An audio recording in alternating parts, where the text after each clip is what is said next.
पट्टिका का विरोध किया। शर्म आनी चाहिए उन लोगों को और सरकार को कि पट्टिका लगवाइए भाई, कौन मना करता है?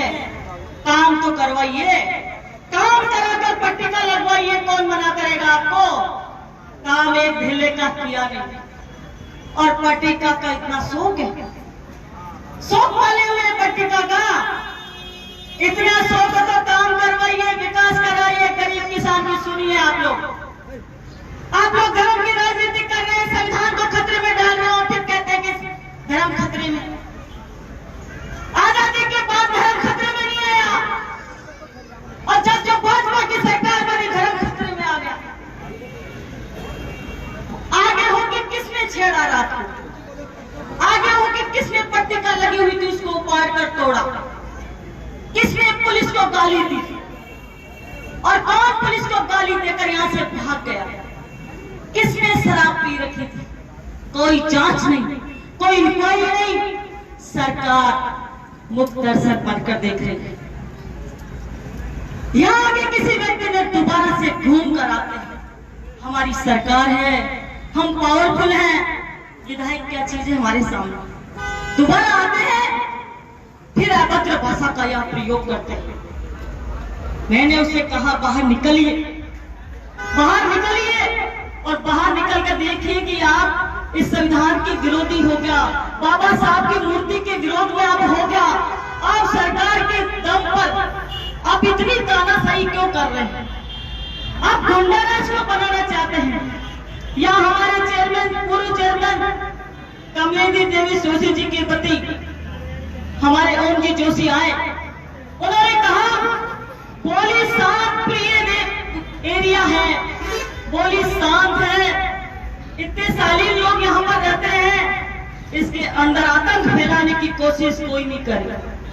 लेकिन उनके बाद भी यहाँ वापस से गाड़ियां आती है और उसके बाद यहाँ इस तरीके का तांडव वो लोग मचाते हैं।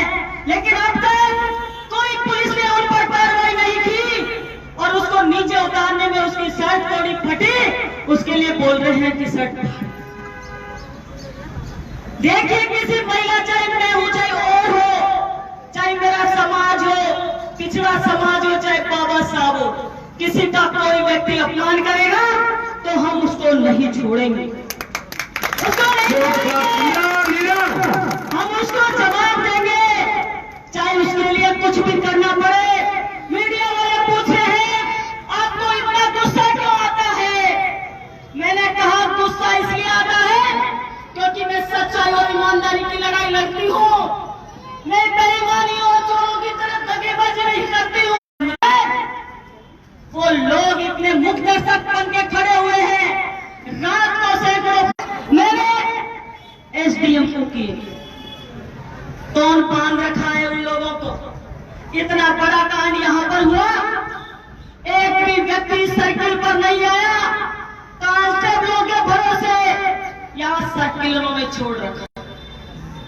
कुछ लोग ईमानदार भी है पुलिस डिपार्टमेंट में, जिन्होंने ईमानदारी से अपनी बात कही कि आए हमें गाली निकाली और पट्टिका तोड़ी और भाग गए।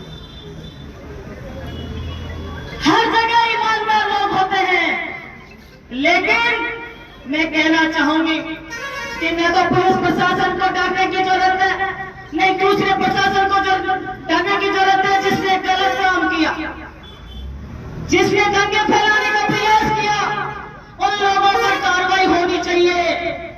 आज बेचारे दबे कुचले पिछड़े लोगों के साथ आज भी शोषण हो रहा है, इस बात को इस सरकार को देखना चाहिए।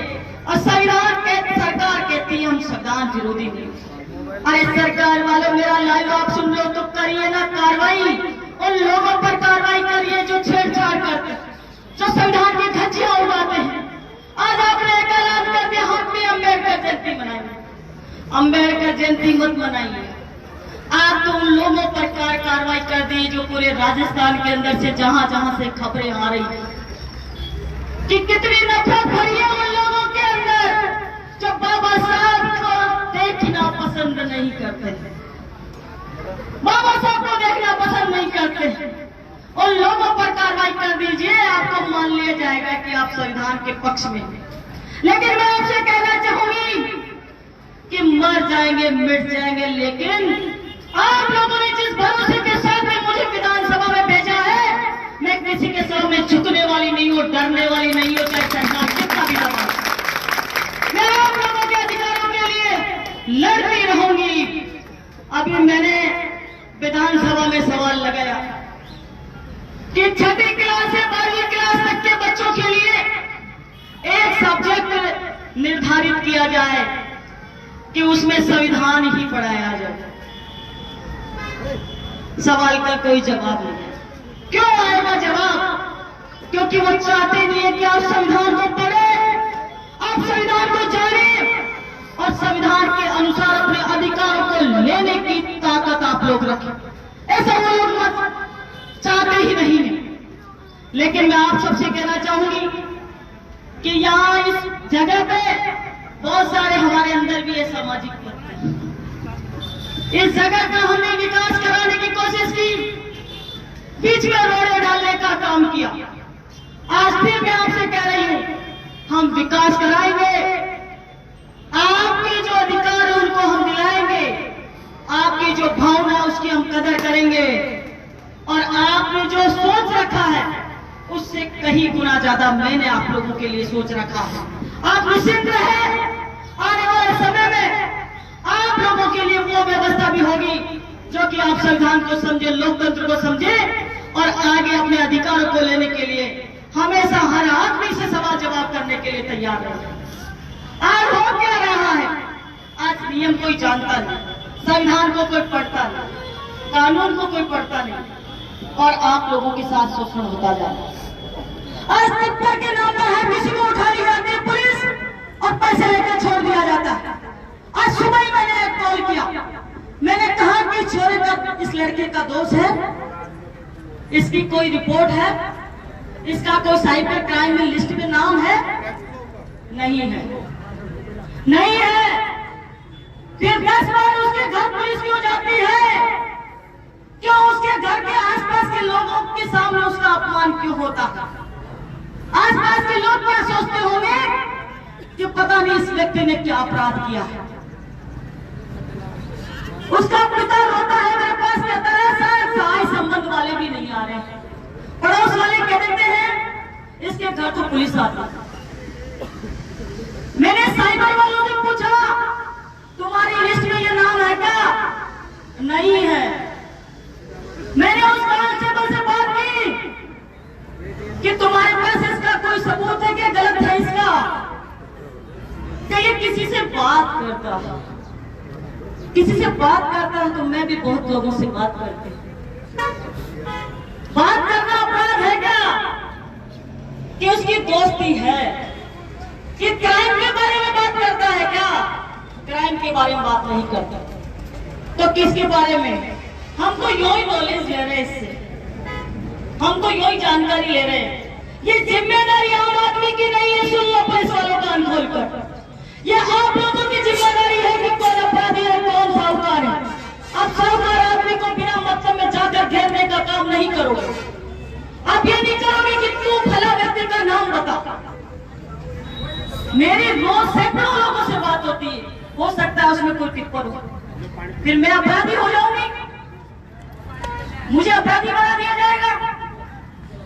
इसी प्रकार बसोदा के अंदर एक लड़के की बहन की शादी होती है, वो बेचारा मेरे पास आता है, रोता है बुरी तरह।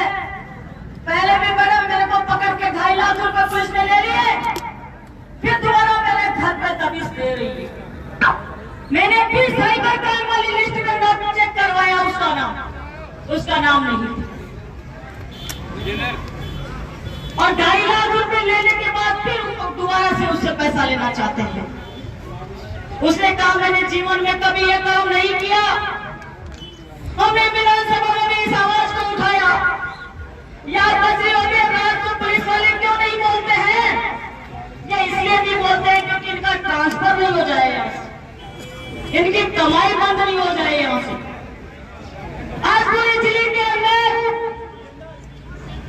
थोड़ी बहुत तो शांति है, लेकिन पोलिंग के अंदर किसी को मार दिया जाता है, किसी को पीट दिया जाता है, उसके ऊपर कोई एक्शन नहीं होता है। क्यों नहीं होता है? क्योंकि आप कांग्रेस की एमएलए है। लेकिन आप सबको बताना चाहूंगी, इन सब पे सबूत मैं इकट्ठे कर रही हूँ, और एक दिन आप देखना इन लोगों का ऐसा इलाज होगा जो आप सब लोग देखते रहेंगे। मैं चाहती हूँ आप मजबूती के साथ में खड़े रहे और इन लोगों की जो काले कारनामे इन लोगों के हैं उनको लाने का काम आप लोग करो। आप सब लोग आज यहाँ आए हो, मैं कहना चाहूंगी आप लोग एक एक व्यक्ति बाबा साहब के विचारों को पसंद करते हो, वो लोग आप लोग यहाँ आए। लेकिन जो घरों में बैठे हैं उन लोगों से भी मैं कहना चाहूंगी कि जिस दिन तुम्हारे संविधान को तोड़ मरोड़ दिया जाएगा उस दिन आज से पहले जिस तरीके से अछूतों के गले के अंदर हांडी बांधी जाती थी, उसमें थूका जाता था, पीछे झाड़ू बांधा जाता था कि सफाई होती रहे। कुछ दिन पहले भाजपा के पूर्व विधायक ने टीकाराम जूली को मंदिर में जाने के बाद में गंगा जल से अपने मन को स्नान करवाइए, अपनी आत्मा को साफ करिए गंगा जल से। आप लोगों की आत्मा गंदी है, आप मंदिरों में गंगा जल छिड़कते हो। मंदिरों में क्या गंगा जल छिड़कते हो? और मैं कहना चाहूंगा आप लोगों से भी, क्यों जाते हो मंदिर में? स्कूल में जाइए, बाबा साहब में ढोक लगाइए, स्कूल में जाइए, बाबा साहब का मंदिर बनाइए। अगर आप लोगों को अछूत समझा रहा है आजाद भारत के अंदर भी, तो आप लोगों को जिस जगह पे अपमान आपका किया जा रहा है, क्यों जाते हो? मैं कहना चाहूंगी इस देश के अंदर सारे मंदिर बंद हो जाएंगे जब आप लोग जाना बंद कर दोगे। आप लोग जिस दिन जाना बंद करोगे, क्योंकि पूरी की पूरी कमाई हम लोग 10 रुपए 5 रुपए चढ़ाकर हमारा पेट काट कर डाल के आते हैं, भगवान को आस्था मान कर डाल के आते हैं, और कमाई को कौन खा रहा है उसका हिसाब है क्या तुम्हारे पास? किसी के पास ही वह हिसाब हो तो बता दीजिए। एक एक दिन के अंदर एक एक ट्रक पैसों के भरते कई मंदिर ऐसे, किसी के पास हिसाब हो तो बता दीजिए। लेकिन आप लोगों का शोषण पे शोषण पे शोषण, ये कब तक चलता रहेगा? कब तक चलता रहेगा? ये सोचने विचारने करने की आवश्यकता है। आज मेरे जैसे व्यक्ति को ये लोग दबा रहे हैं, आपकी तो औकात ही क्या? आप लोगों को तो कहां से छोड़ेंगे ये लोग? आज एक विधायक को दबाने का प्रयास कर रहे हैं, उसके खिलाफ षड्यंत्र रच के, उसके खिलाफ साजिश से रच के ये लोग ऐसा दंड करना चाहते हैं कि यहाँ ये शांत प्रिय इलाका है, इसके अंदर झगड़ा हो, दंगा हो, फसाद हो। हिंदू हिंदू की बात करते हैं, क्या शेड्यूल कास्ट के हिंदू नहीं है? क्या आदिवासी हिंदू नहीं है? चलो ठीक है, नहीं है। अगर है तो हमें बराबर बात करिए ना। आप क्यों मंदिरों में गंगा जल छिड़कते हो? और अगर नहीं है तो क्यों नाम लेते हो वोटों के टाइम पे हमारा? आप सोचिए, समझिए, बाबा साहब के अलावा कोई भी आप लोगों का धनी नहीं है, ये समझ लीजिएगा। और आज इस जयंती के ऊपर आप संकल्प लीजिए। मैं पूरे देश के लोगों को, इस राजस्थान के लोगों को, मेरी विधानसभा के लोगों को और इस पूरे क्षेत्र के लोगों को यही कहना चाहूंगी कि संकल्प लीजिए कि बाबा साहब के संविधान को हम गहराई से अध्ययन करेंगे, समझेंगे, अपने अधिकारों के लिए लड़ेंगे और कभी भी झुकेंगे नहीं। ये आप प्रण लेकर जाइए। आज बाबा साहब शर्मिंदा हो रहे होंगे आपके हिसाब चरण को देख, आपके इस व्यवहार को देखकर। आज भी मेरे लोगों को मैं इतना अधिकार देकर आया हूं, फिर भी ऊंची गर्दन करके नहीं चल पा रहे हैं ये लोग। जितने भी युवा भाई हैं मेरे, कोशिश करिए, अधिकारों के लिए लड़िए। तुम्हारे साथ गलत होता तो बताइए, ऐसा नहीं है, सब कानून जानते हैं, कोई आपको परेशान नहीं कर सकता। आज इस बाबा साहब की जयंती पर आप सभी को शुभकामनाएं देना चाहूंगी। आप सभी को, मैं बाबा साहब इस दुनिया में नहीं है, लेकिन मैं कहना चाहूंगी कि आप लोगों पर उनका आशीर्वाद बना रहे और आप लोग उनके संविधान के, उनके सिद्धांतों पर चलने का काम करेंगे। आप सब लोगों को बहुत बहुत धन्यवाद। जय हिंद, जय बाबा साहब, जय